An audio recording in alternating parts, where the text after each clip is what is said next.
I was about to marry the love of my life. Everyone was there, my family, my friends, even my sister, my maid of honor. But the night before the wedding, I saw a text on his phone, "She can't find out what we're doing," sent by my sister. At the altar, just before saying, "I do," I turned to the guests and said, "Before I make the biggest promise of my life, you all deserve to know the truth." Everyone froze. My name's Jenna Whitman. I'm 29 years old. Tonight is my rehearsal dinner, and tomorrow I'm supposed to marry the man I trust more than anyone in the world.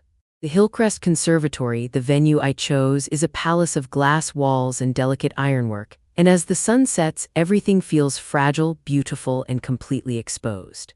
I run a small floral studio, and this wedding was meant to be my masterpiece. I designed every arrangement myself, cascading white orchids and deep green eucalyptus spilling from every corner, a symbol of the life I've so carefully built. Tyler Grant, my fiancé, is all charm and easy smiles, holding my hand and telling my parents how lucky he is. He's the final piece, the one that makes the whole picture make sense. My sister, Paige Whitman, my maid of honor, stands up to give a toast. Her voice is smooth and practiced as she talks about how we've been inseparable since we were kids, sharing secrets under the covers and planning our futures. Her words are perfect, maybe a little too perfect, polished to a high shine that feels slick to the touch. I brush the feeling away, it's just nerves. Later, as the guests are leaving and the staff is clearing tables, Tyler leaves his phone on a table near the gift bags. It buzzes, the screen lighting up the dim corner. I glance over, expecting it to be one of his groomsmen, but the name on the screen is Paige. And the preview of the message, stark and clear on the lock screen, reads, "She can't find out what we're doing, not until after." My heart doesn't just stop, it seizes, a painful physical shock that yanks the air from my lungs. The floor seems to drop out from under me, the whole glittering, glass-walled room tilting on its axis. My first thought is that it must be a misunderstanding, a surprise party they're planning, a secret honeymoon gift. My mind scrambles for a logical, innocent explanation, anything to plug the gaping hole that just tore open in my reality. But the cold, heavy dread solidifying in my gut tells me it's not a surprise party. The truth is something much, much uglier. I have to know. The need for that truth, no matter how devastating, is suddenly more powerful than the fear of what I'll find. I walk over to the table, my steps feeling strangely distant, and I pick up the phone. His password is my birthday. Of course it is. I find the empty bridal suite and lock the door behind me, leaning against the cool wood as I try to steady my hands. They're shaking so badly I can barely hold the phone. The hope that this was all some elaborate, clumsy surprise is dead. The evidence is right here, a glowing rectangle of light in my trembling fingers. I open their message thread. It isn't just one message, it's months of them, an entire secret history unfolding screen by screen. "So glad you're with me tonight," she wrote 3 weeks ago on a night I thought he was out with friends. He replied with a single heart emoji, a casual, intimate gesture that feels like a punch to the stomach. I scroll and scroll, my thumb moving with a numb, mechanical purpose. I fly past flirty exchanges, inside jokes I was never a part of, and dozens of plans to meet. They've been meeting at the Riverstone Inn, a small boutique hotel downtown. The name is another stab of betrayal. I'd recommended it to Paige months ago when she said a friend was coming to town and needed a nice place to stay. The cost of my trust feels immeasurable. Every memory from the past 6 months is suddenly coated in filth. Every smile he gave me, every supportive word she offered, now a calculated lie. I find the hotel confirmations he'd screenshotted for her, and then a photo. The room keycard lying on a nightstand next to his watch, the expensive silver watch I'd saved up to buy him for our first anniversary.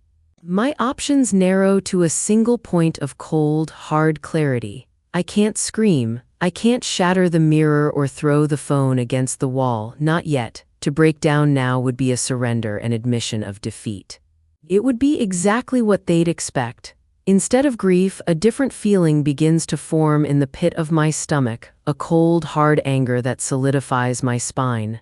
My hands are still shaking, but my purpose is steady. I start taking screenshots, one after another, a grim collection of their deceit, 247 of them. I'm documenting my own destruction, one tap at a time. I open my cloud drive, create a new hidden folder, and upload every single image. My movements are precise, almost robotic. This isn't just about a broken heart anymore. This is about a war I never even knew I was fighting. The affair is ugly, a deep, personal wound, but it's the next discovery that makes my blood run cold. Buried in their messages, I find a separate conversation about the wedding vendors. I remember how Paige had really pushed for a specific lighting company run by a friend, Blake Morgan, the vendor. His price was nearly $1,000 higher than my other quotes, but Paige insisted he was the best, that his work was artistry and I shouldn't skimp on atmosphere. I'd trusted her judgment. In their texts, Tyler and Paige are discussing the extra money from Blake. It's a kickback, a simple, dirty little scheme to skim money from my own wedding budget. The total is $3,600. It's not a life-changing amount of money, but the sheer audacity of it is breathtaking. They used my dream, the event I was pouring my heart, my soul, and my savings into, as a common grift. This isn't just about cheating anymore. This proves their deception is wider, more calculated than I could have imagined. This wasn't a crime of passion, it was a conspiracy, a partnership built on my trust and funded with my money. The pressure in the room feels immense. Down the hall, my family is still laughing, celebrating the beautiful future I no longer have. Here, in this silent suite, I'm watching it all burn to the ground. There's a soft knock on the door and my heart leaps into my throat. "Jenna, everything okay in there?" It's Paige. Her voice is sickly sweet, dripping with fake concern that makes my skin crawl. My own voice has to be steady. I can't let her know. I can't give her the satisfaction of knowing the world has just ended. I take a deep, silent breath. "Just tired," I call out, pleased with how normal I sound. "Big day tomorrow." She doesn't push, just coos through the door about how beautiful the ceremony will be, how happy she is for me, how I deserve all of this. Each word is a razor blade, twisting in a wound she doesn't know she's just exposed. I feel a physical pressure building in my chest, a desperate, primal need to rip the door open and scream the truth in her face, to show her the glowing screen in my hand. But I don't. I just murmur my agreement and smile, a weak, false smile at the closed door, a perfect imitation of the naive girl I was just an hour ago. I am now trapped behind a mask of my own making. As I hear her footsteps retreat down the hall, I see it with perfect clarity. A quiet confrontation won't work. Calling it off privately would just let them spin the story, paint me as hysterical as a runaway bride. They built this whole elaborate deception in the dark, and I decide in that moment that it needs to be dismantled in the light. In front of everyone, I keep scrolling, my thumb raw and my eyes burning from the screen's glare. I think I've seen the worst of it. I'm wrong. Tucked between photos and casual texts, I find an audio file. It was sent from Paige to Tyler about a month ago, 1 minute and 13 seconds long. My finger hovers over the play button, a profound sense of dread washing over me. A part of me, the part that still wants to believe in some small shred of human decency, wants to throw the phone against the wall, shatter it, and forget everything I've seen. But I can't. I have to know the full depth of it. I have to hear it. I press play. It's their voices, clear as if they were in the room with me. They're laughing. It's the sound of shared intimacy, a sound I thought Tyler reserved for me. Paige is telling a story, her voice dripping with a condescending amusement that turns my stomach. She's mocking the way I meticulously track the finances for my floral studio, joking about my spreadsheets and my budget plans. "She'll sign anything after the honeymoon," Paige says, her voice a smug, knowing purr. "She'll be so high on love and sunshine she won't even read the fine print." Tyler laughs, a low, easy sound. "Good," he says, his voice devoid of the warmth I thought I knew. "We need to get that refinancing sorted quickly before she gets cold feet." The words hang in the airless room. This is it, the final, damning proof. I'm not just being betrayed, I am being actively targeted. They aren't just cheating, They have a plan for my future, a plan for my money, and it has nothing to do with my best interests. That audio clip is a declaration of war. It erases any possibility of a quiet retreat. It's no longer enough for me to just know the truth. They have to face it, and they have to face it publicly. The wedding is in less than 12 hours. The clock is ticking, a loud, menacing sound in the sudden silence of the room. In my mind, I walk to the edge of a bridge, the one leading back to a quiet conversation, to a dignified, private cancellation, and I set it on fire. There is no going back. Calling it all off now would just give them control of the narrative. They would twist it, lie about it, and paint me as the unstable, emotional woman who got cold feet. I won't let them have that power. I'm taking the story back. My role in this drama is forced to pivot. I'm no longer just a victim collecting evidence for my own broken heart. I'm a director building a presentation. The deep well of my pain begins to transform into fuel. My grief calcifies into a cold, sharp plan, but I can't do this alone. I need help. I need people who won't ask questions, who won't try to talk me down. My finger scrolls through my contacts, past my family, past our mutual friends. I stop on two names. Monica Harris, my best friend since college, and Chris Dalton, the DJ for tomorrow's catastrophe. The mention of refinancing in the audio clip sends me searching through their messages again, this time with a specific keyword. I find it. A detailed conversation from 2 weeks ago hidden within a long thread about honeymoon ideas. They're talking about my condo, the one I bought 2 years ago with the inheritance my grandmother left me. It's the only thing of real value I own outright, my one piece of solid ground. They have a complete plan laid out. They're going to convince me to refinance after the wedding, to take out a new loan against the condo's value to free up my equity for our future. The number is right there in black and white in a text from Tyler to Paige. $62,000, that's the amount of equity I have. That's the number they were aiming for. This is the truth that flips everything. This isn't about an affair anymore. It's not even about a petty $3,600 kickback. This is a coordinated, premeditated effort to strip me of my biggest asset, my security, my grandmother's legacy. They weren't just building a life with each other behind my back, they were planning to fund it with mine.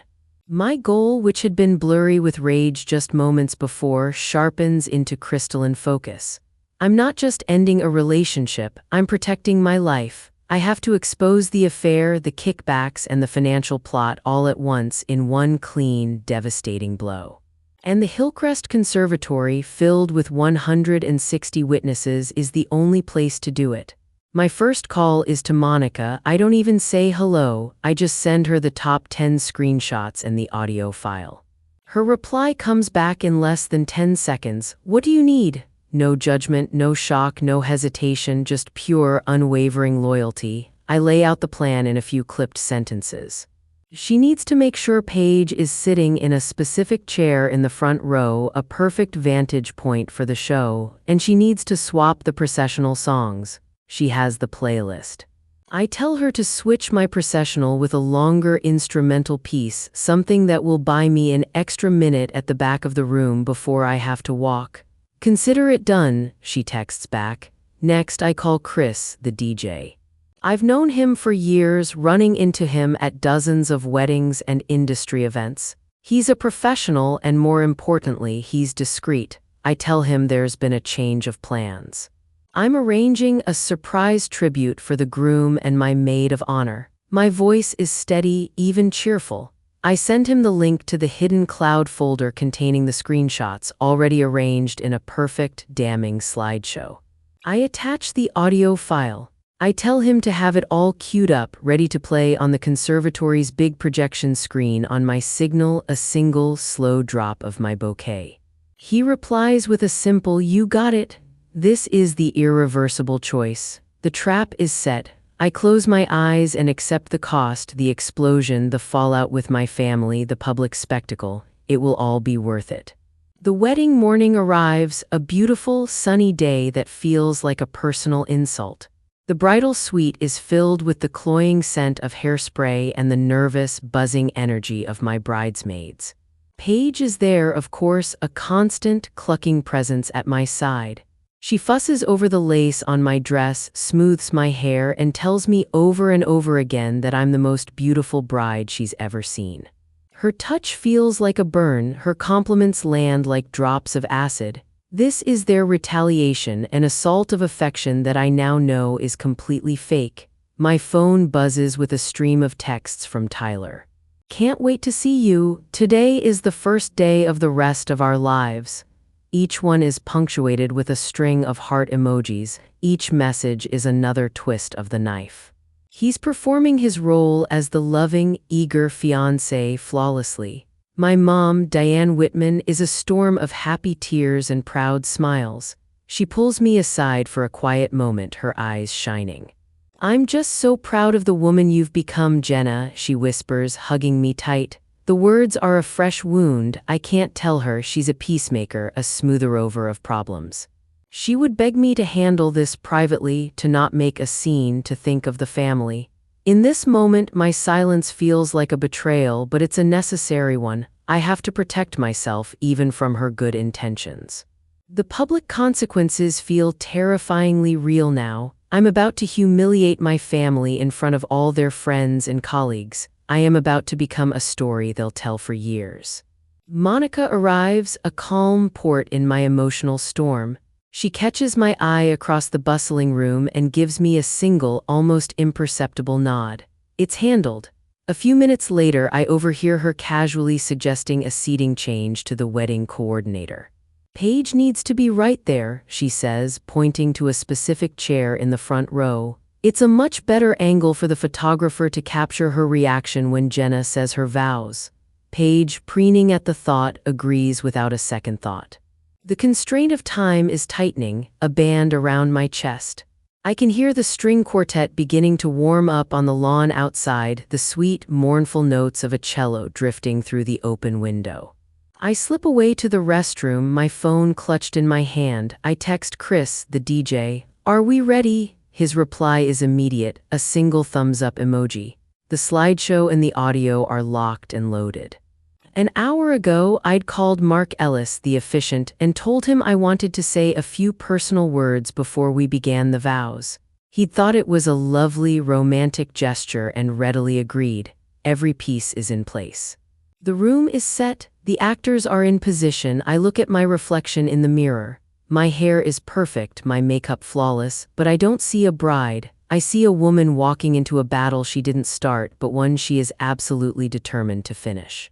I'm standing in the vestibule, hidden from the guests who are already seated, waiting for my cue to walk down the aisle. My dad, Michael Whitman, is beside me, beaming with a pride that feels like a hot coal against my skin. My phone buzzes in the small beaded purse Monica is holding for me. She checks it, and I see her face go pale, her eyes widening in disbelief. Without a word, she turns the screen toward me. It's a text from Aaron Patel, and a positive, a guy we went to high school with. He must have seen a post about my wedding on social media.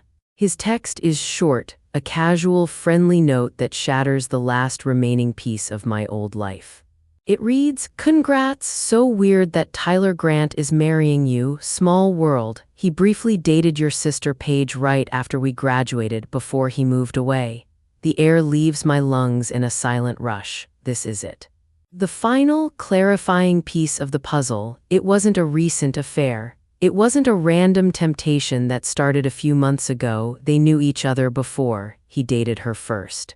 2 months before he met me at a friend's party, an introduction Paige had orchestrated. Their entire history, their entrance into my life, was a lie, a setup from the very beginning. This new piece snaps everything into focus.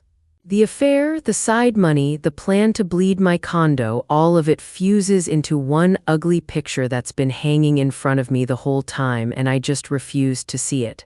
This wasn't a stumble. This was a long con.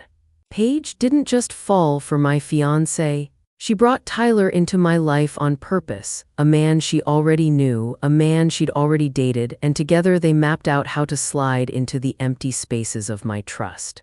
She didn't steal something of mine. She invited a thief into my house and handed him a flashlight. Any soft story I might have used to make it hurt less, Tyler being weak, Paige being jealous, crumbles. This wasn't weakness. It was strategy. It's a different kind of grief, colder and heavier because it reaches back in time and poisons the first moment I thought I was falling in love. I remember Paige insisting on introducing us at that party.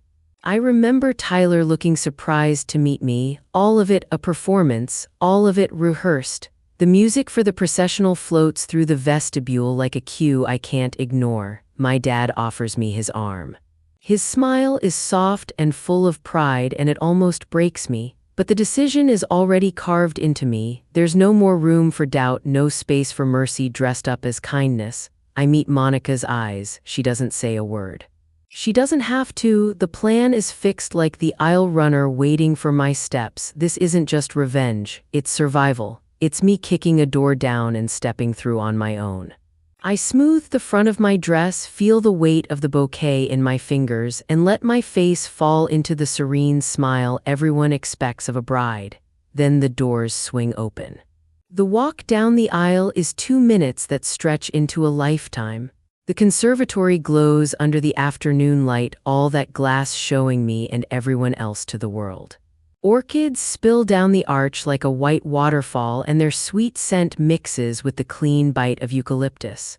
The string quartet draws a long, silver line of melody through the room. 160 faces turn toward me.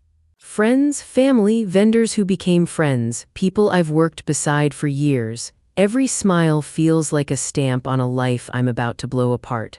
I hold my dad's arm and move step by careful step. His hand is warm and solid, a weight I've leaned on since I was little and climbed onto his lap when storms rattled the windows. He leans in and whispers, "I'm so proud of you, Jenna." The words land like a bruise. He means it as love, but they hit the part of me that was raised to be good, to be agreeable, to smooth the way for everyone else. I've always been the peacekeeper, the one who says yes, the one who takes a breath and takes the smaller slice so no one else has to fight. Tyler waits at the altar, handsome in his suit, the knot of his tie perfect. He winks at me like we're sharing some private, tender joke. It turns my stomach. His face is open and kind and false. Behind him, tiny lights glow along the ceiling beams like a field of fireflies trapped in glass. The podium is set. The microphones are clipped. Mark Ellis, our officiant, stands square and gentle, kindness in his eyes, a man who's married dozens of couples and believes every word he says about love and trust. I almost hate that I'm about to set a match to his hope, too. I feel my isolation as sharp as a cold wind. I am surrounded and completely alone. I can't tell Mom.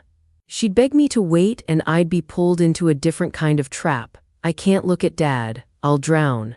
The only thing between me and collapse is the plan I built with my hands shaking, a plan that asks me to stand up and tell the truth when every part of my childhood says don't.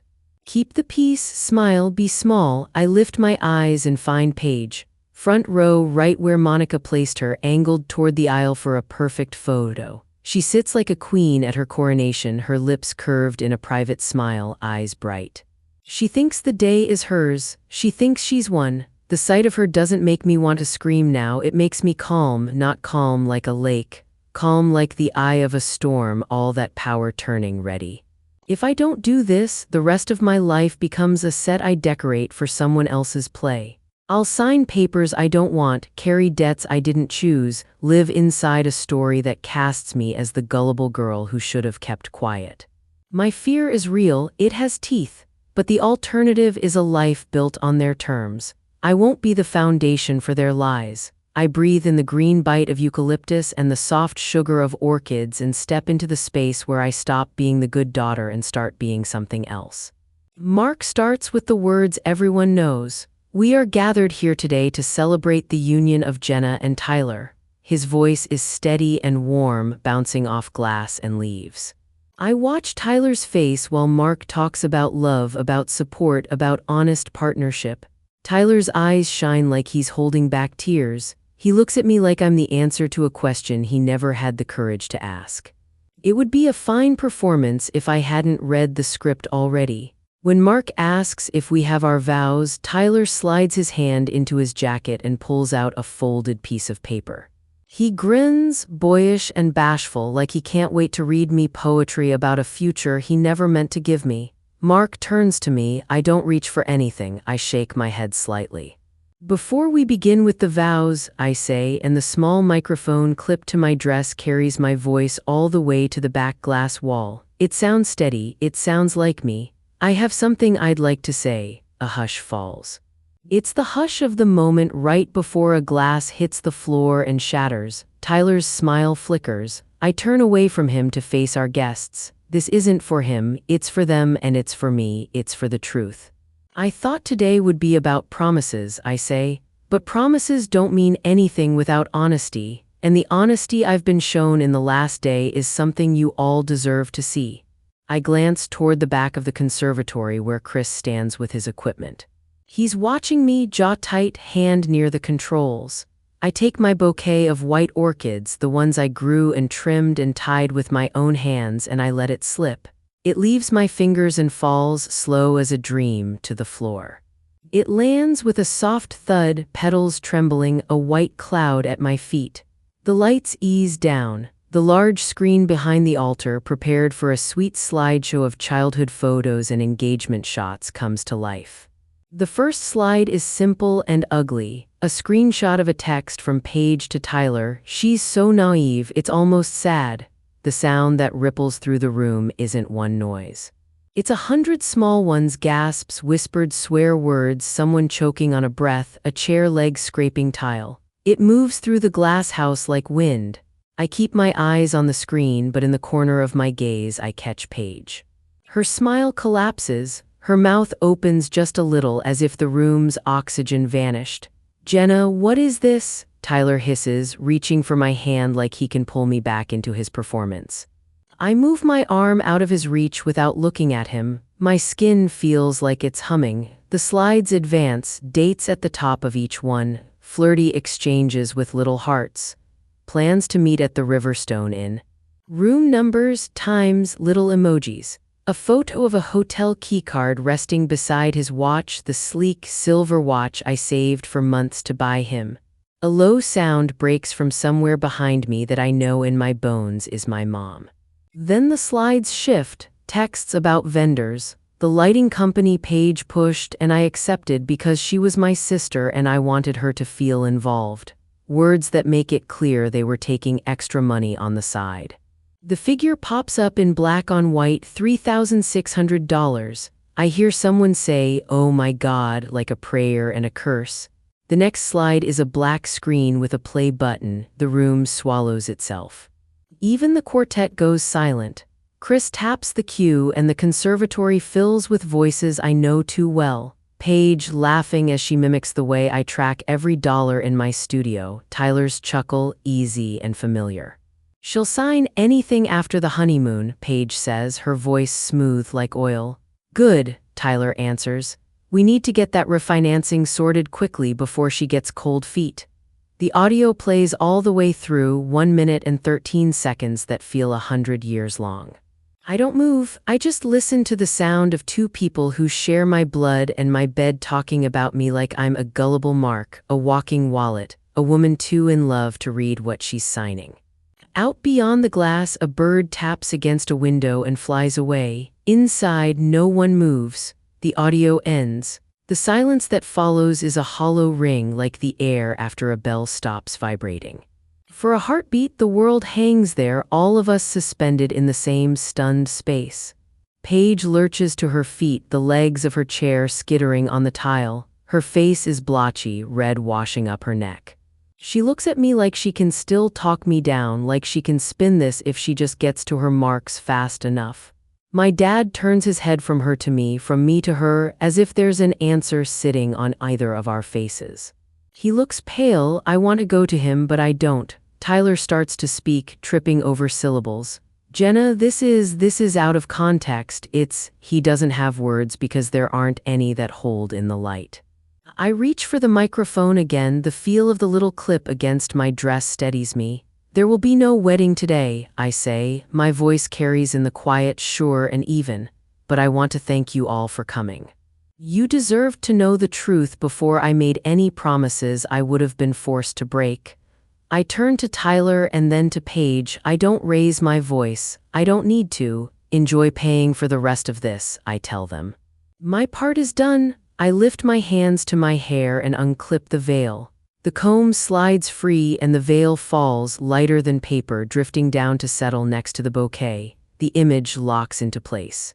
White silk, white flowers, both left behind. I don't run, I don't cry. I turn and start down the aisle the way I came, my steps measured. The screen behind me keeps sliding through the proof like a slow, relentless tide. Someone stands to get out of my way, someone else reaches as if to touch my arm and then thinks better of it. I feel eyes on me from every side, the heat of their shock, the ache of their sympathy, the sting of their curiosity. I look up. The glass ceiling shows me a slice of sky as blue and empty as a fresh page. I pass Mom. She has a hand over her mouth, tears sliding down her cheeks, her other hand reaching, palm open, not to stop me but to bless me, to tell me without words that she sees me. I pass Dad. He's frozen, staring at a point 1,000 yards away, jaw working like he's chewing words he can't swallow. My heart hurts for him, for them, but I keep walking. I meet Monica's eyes near the back. She stands tall, shoulders squared, a quiet wall holding back any chaos that might spill into my path. She gives me the smallest nod. I nod back. The doors at the end of the aisle open wide like the mouth of a road. I step through them into air that tastes like rain even though there isn't a cloud in the sky. Behind me, the slideshow loops, screenshots, dates, a black play button now paused. A record of what they built in the dark, caught and shone under all that glass. I don't look back. I don't need to. I know what I left behind and I know what I'm walking toward. Not a person, not a promise, but my own life on my own terms. Monica's apartment smells like clean laundry and coffee. I'm wrapped in a soft gray blanket on her couch with my phone turned off and face down on the table like it could bite. Monica's phone keeps lighting up. Names slide across her screen: Mom, Dad, unknown numbers, numbers I know by heart. She answers the ones that matter and lets the rest go to voicemail. Your mom's heartbroken, she says, crouching beside the couch. But she's on your side. She hesitates. Your dad isn't talking yet. The word yet is a small light. I hold on to it. The quiet in my head is new, not empty, just still. Yesterday, I was juggling centerpieces and seating charts and the weight of a lie. Today, there's nothing to juggle, only choices I control. The next morning, I get up before the sun. No tears, just tasks. I make coffee in Monica's tiny kitchen, pour it into a chipped mug with a blue rim, and open my laptop. First, I log into my business accounts and remove Paige's access to everything: the calendar where my clients book, the shared drive with photos and invoices, the social media passwords, the shop's cards saved for automatic orders. I change codes, switch recovery emails, and watch each lock click shut. Second, I call Hillcrest Conservatory. My voice is steady when the manager picks up. I'm confirming the final balance was charged to the card on file, I say. Tyler Grant? I can hear keys tapping, a short pause, and then, yes, the $18,750 went through last night. I breathe out slowly. One door closed. Third, I call the honest vendors, the caterer, the quartet, the rental company, and explain just enough to be fair. People are kind. They always have been when you level with them. Then I dial Blake Morgan's company. My voice is calm and flat. I tell them I know about the side money. I tell them I'm reporting the scheme. I don't raise my voice, but I don't leave any air in it either.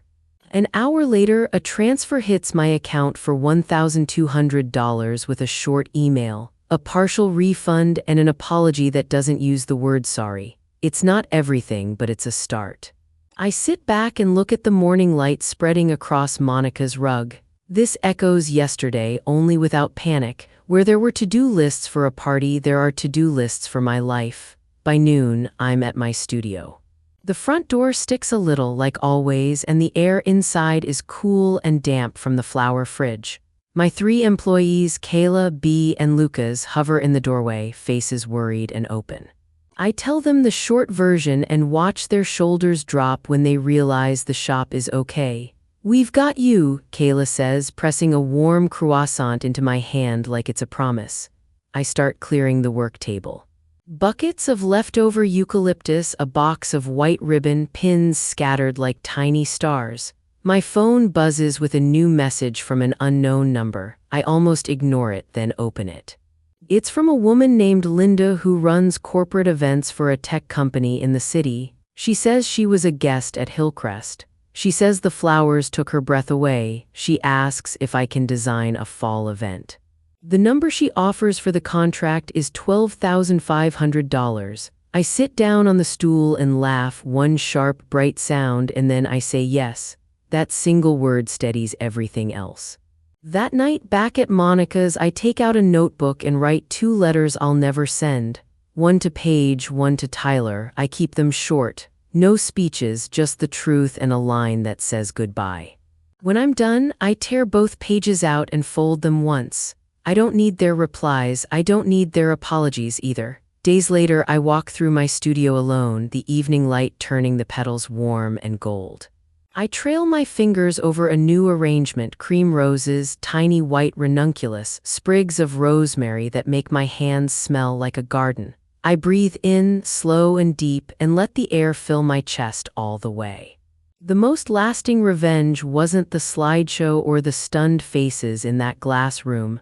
It's this quiet. It's choosing myself and building forward. It's knowing their betrayal doesn't get to decide who I am next. Betrayal can break you or make you brave. If you found your strength after someone tried to shrink you, tell me your story in the comments.